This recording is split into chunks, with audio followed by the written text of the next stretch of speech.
These are the some technical terms which I already discussed with you in this chapter. अब इस chapter में ये जो derivation हम आज करेंगे ऐसा ये बहुत ही इंपॉर्टेंट डेरिवेशन है for the examination point of view. Centripetal acceleration. Centripetal acceleration हमें इसके बारे में डिस्कस करना है. Centripetal acceleration. सेंट्रीपिटल एक्सीलरेशन क्या होता है ये बताना है. देखो बेटा, एक्सीलरेशन होने के लिए वेलोसिटी का चेंज जरूरी है. अगर वेलोसिटी में चेंज नहीं है तो एक्सीलरेशन नहीं होगा, जैसा कि आप जानते हैं. ठीक है. तो when a body revolve on a circular track its direction of velocity is changes continuously. ये आपको पता ही है कि जब कोई ऑब्जेक्ट किसी सर्कुलर ट्रैक पर रिवॉल्व करता है तो उसकी direction of velocity constantly change होती रहती है, जबकि इसकी स्पीड नहीं चेंज होती. तो इसका क्या मतलब, तो इसको लिख दिया जाए. When an object revolve on a circular track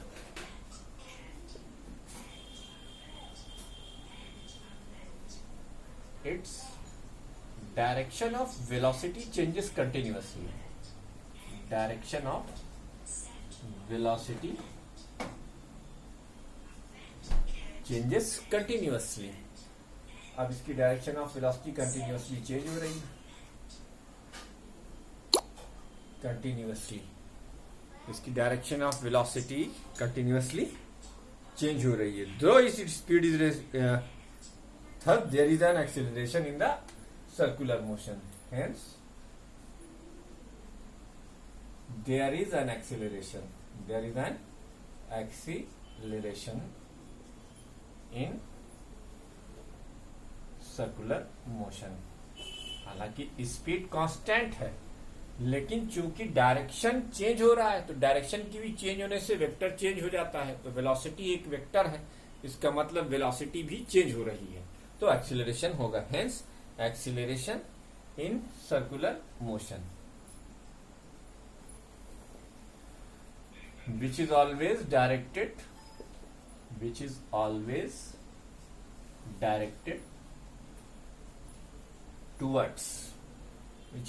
directed towards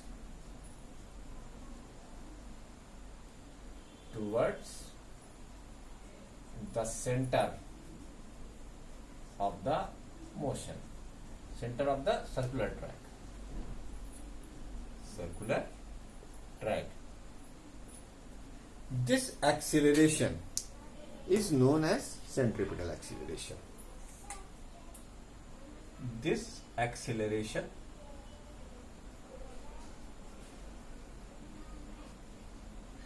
is known as centripetal acceleration.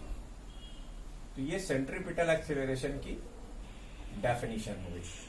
एक ऐसा एक्सीलरेशन जो सर्कुलर ट्रैक पे होता है, जो सेंटर की तरफ डायरेक्टेड होता है और जो वेलोसिटी की डायरेक्शन की चेंज की वजह से होता है, उस एक्सीलरेशन को हम सेंट्रीपिटल एक्सीलरेशन कहते हैं. अब हम सेंट्रीपिटल एक्सीलरेशन का एक्सप्रेशन निकालेंगे. क्या निकालेंगे? सेंट्रीपिटल एक्सीलरेशन का एक्सीलरेशन निकालेंगे. देखो, ये बहुत ही सिंपल सा डेरिवेशन है. ये डेरिवेशन बहुत ही सिंपल है बेटा. ये एक सर्कुलर ट्रैक है आपके सामने. ये देखिए, ये एक सर्कुलर ट्रैक है, यानी पार्टिकल इस सर्कुलर ट्रैक पर घूम रहा है. ठीक, ये उसका सेंटर है. जब आपने पहली बार पार्टिकल को देखा तो इसकी पोजीशन P1 थी. ये at t is equal to T1 position पर है. अब आपको एक बात बता दूं, यहां पर आप एक टेंजेंट खींचेंगे, ये टेंजेंट वेलोसिटी को बताएगा. ठीक, उसी तरीके से थोड़ी देर के बाद आपने फिर दोबारा से उस पार्टिकल को ऑब्जर्व किया, आप टेंजेंट खींचेंगे, यहां पर आपको उसकी वेलोसिटी v2 नजर आएगी. ठीक है, ये पार्टिकल P2 हो गया और ये position at P2 at t is equal to T2. तो ये दो पोजीशन हो गई. तो एक पोजीशन ये हो गई और एक पोजीशन ये हो गई. इतनी देर में लीनियर डिस्टेंस आर्क के फॉर्म में चल गया। सपोज कर लीजिए ये एंगल थीटा है और ये radius of the circular track R है। ठीक है बेटा, ऐसे ही ये देखो, ये कहलाएगा अगर हम P1 से P2 के बीच की डिस्टेंस को डेल्टा एस मान लें। क्या मान लें? Delta S. ये डिस्टेंस है P2 से P1 के बीच की, डेल्टा एस डिस्टेंस है। अब इसी ट्रायंगल को हम एक और फॉर्म में बनाएंगे ऐसे।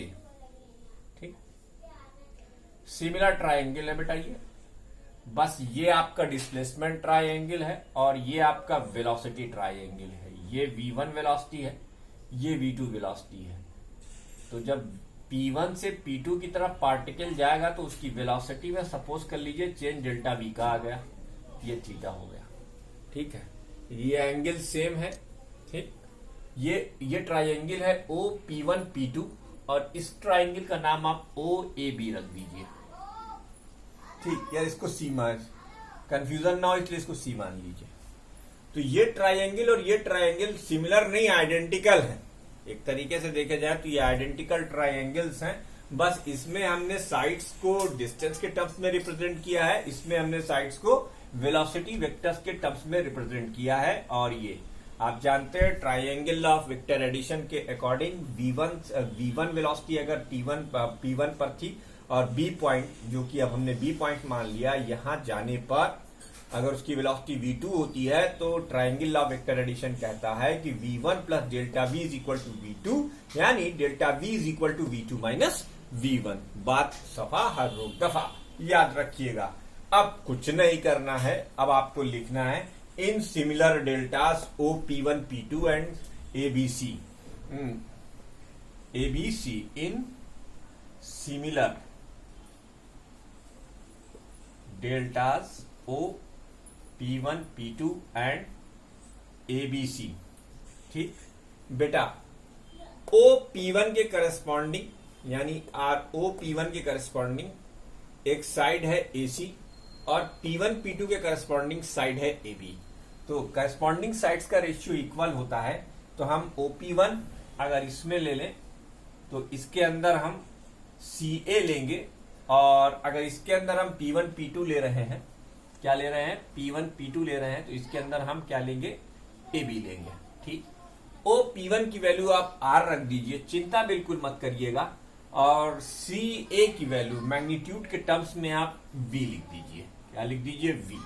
ठीक है, P1 P2 क्या है? वो है डेल्टा S, ये क्या है? डेल्टा S, और AB क्या है? Delta V। करस्पॉन्डिंग साइड्स के रेशियो इक्वल होते हैं।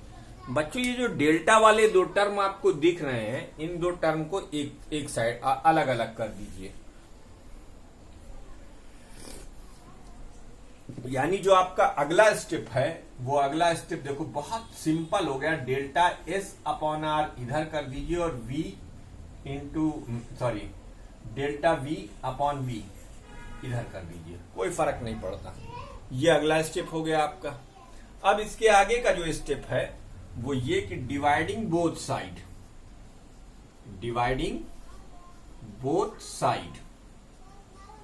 Sides by delta T and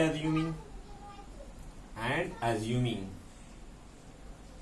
delta T is tends to 0, तो 1 upon R limit delta T is tends to 0 delta S upon delta T, और 1 upon V limit delta T is tends to 0 delta V upon delta T। बताओ बच्चों, क्या मैंने तुमको motion in one dimension में नहीं बताया है कि ये वेलोसिटी है और ये एक्सीलरेशन है? Rate of change of velocity is acceleration and rate of change of distance और डिस्प्लेसमेंट इज वेलोसिटी। तो बच्चों इसकी जगह आप क्या लिखेंगे? V लिखेंगे, और इसकी जगह आप क्या लिखेंगे? AC लिखेंगे। यानी अब आपका जो एक्सप्रेशन आने जा रहा है वो ये कि आप लिख सकते हो 1 अपॉन R इंटू V, इसकी जगह पर आपने V लिख दिया, और ये 1 अपॉन V तो यहां पहले से ही मौजूद था, और इसकी जगह पर आप AC लिख दोगे। तो it implied that AC is equal to V square upon R। AC जो है बेटा ये सेंट्रीपिटल एक्सीलरेशन कहलाता है। क्या कहलाता है? Centripetal acceleration. सेंट्रीपिटल एक्सीलरेशन देखो कितना आसान डेरिवेशन है ये, बस इतना लिख के चले आओ, 3 नंबर आपके अपने हो गए। ये इंपॉर्टेंट है, ये बोर्ड में भी पूछा जा गया है, ये और भी पूछा जा सकता है।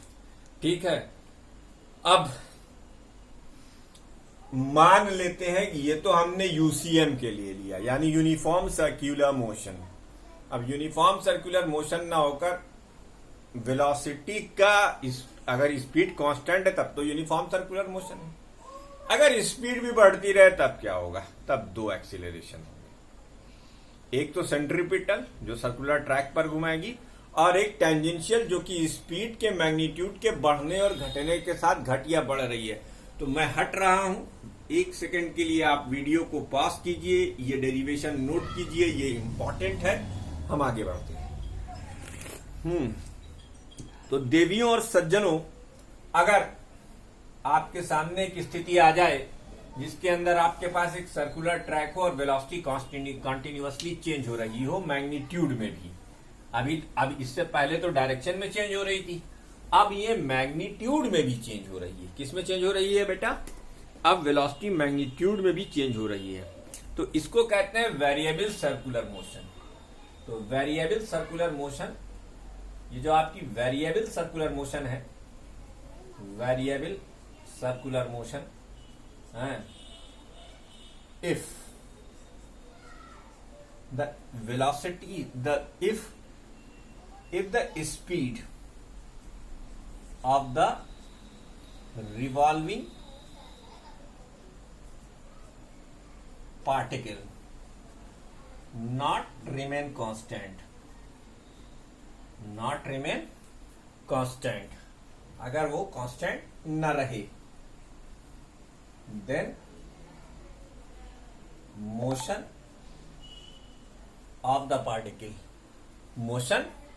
of the particle is said to be variable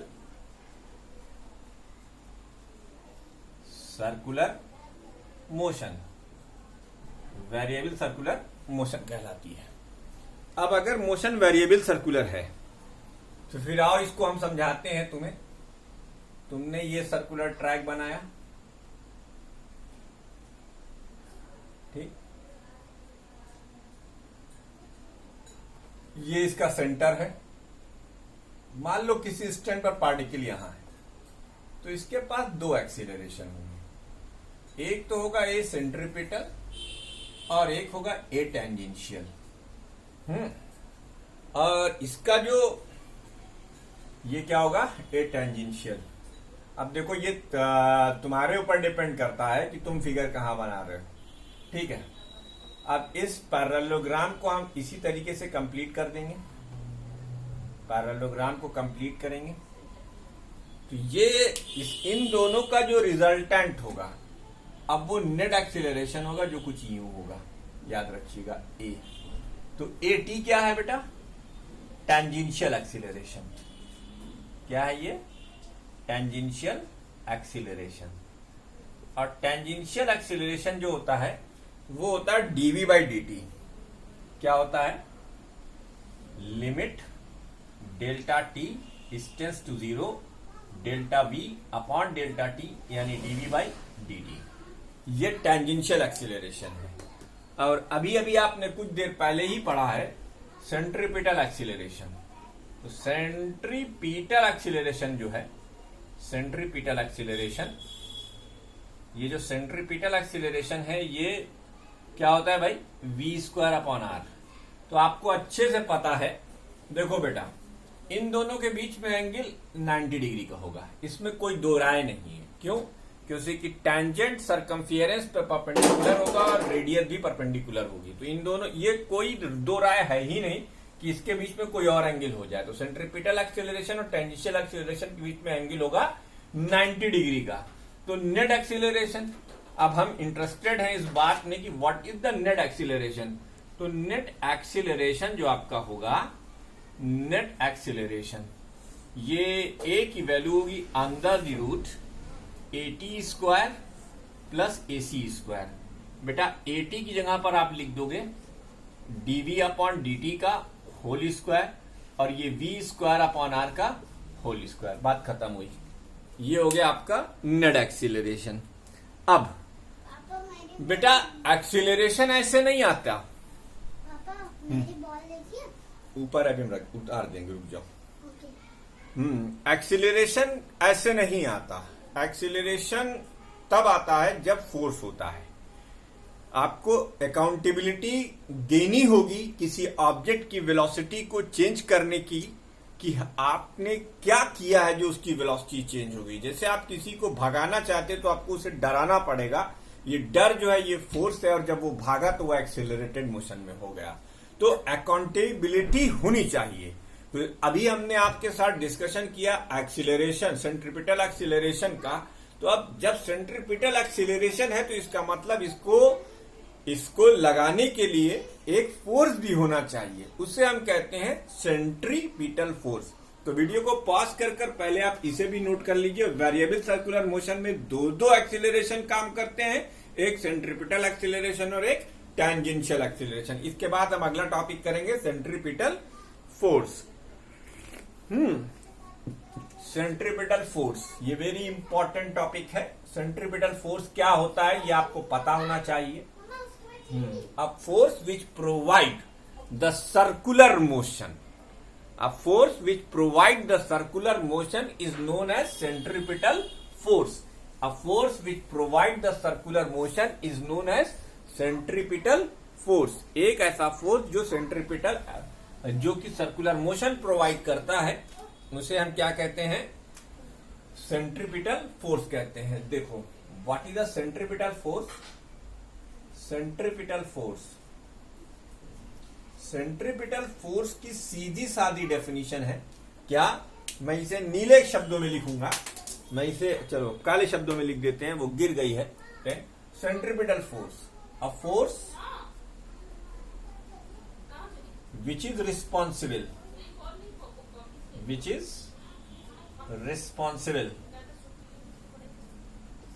for the circular motion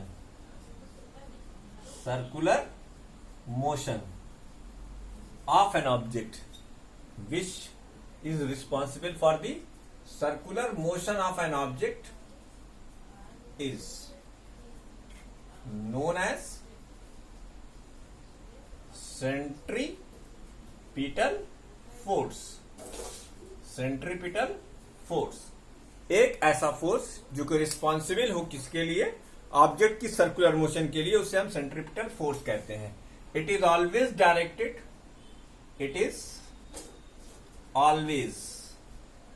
directed towards the centre of circular track. ये सर्कुलर ट्रैक के सेंटर की तरफ डायरेक्टेड होता है। इधर डायरेक्टेड होता है, it is always directed toward the centre of circular track. ये सेंटर ऑफ सर्कुलर ट्रैक की तरफ डायरेक्टेड होता है। देखो एक फिगर बनाता हूं।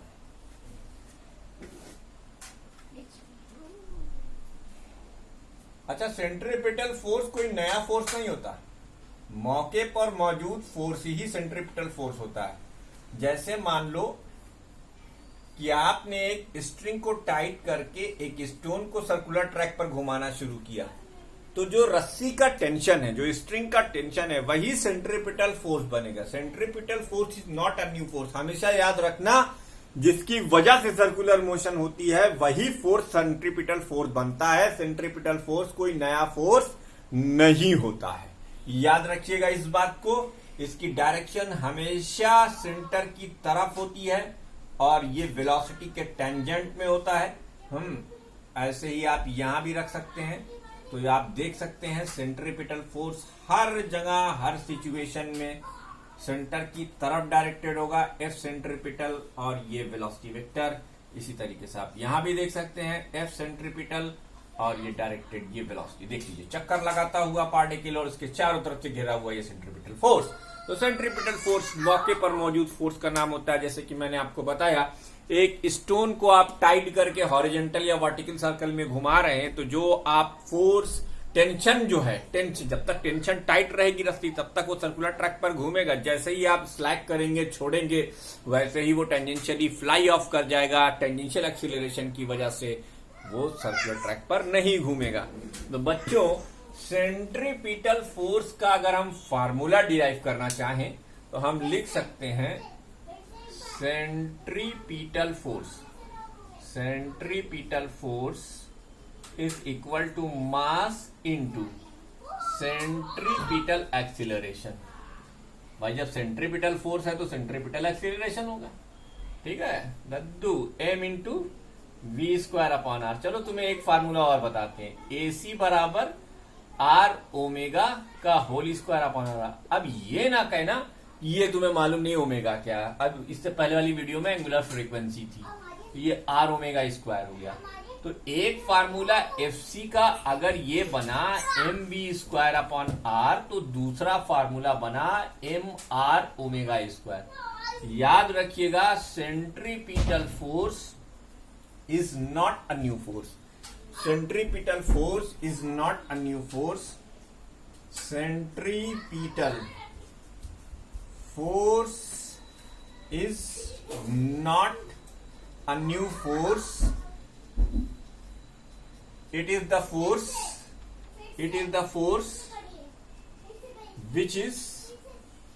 which cause the circular motion। आगे चलकर आप देखेंगे, जैसे जैसे हमारी स्टडीज एडवांस करेंगी, आप देखेंगे कि सर्कुलर ट्रैक में कैसे पार्टिकल्स घूमते हैं और कहां कहां सर्कुलर मोशन लगती है, ठीक है। तो इस टॉपिक में ये सेंट्रीपिटल फोर्स हो गया। सेंट्रीपिटल फोर्स के एग्जाम्पल के डेली लाइफ आपके सिलेबस से हटाए जा चुके हैं, इसलिए मैं आपको नहीं पढ़ा रहा हूं।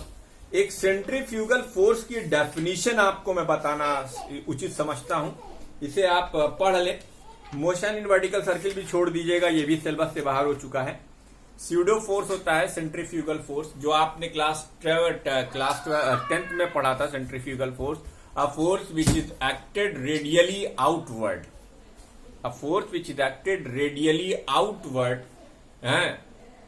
but it is not present actually, it is seems to be appear, वो लगता है लेकिन होता नहीं है सेंट्रीफ्यूगल फोर्स। तो सेंट्रीफ्यूगल फोर्स एक स्यूडो फोर्स होता है।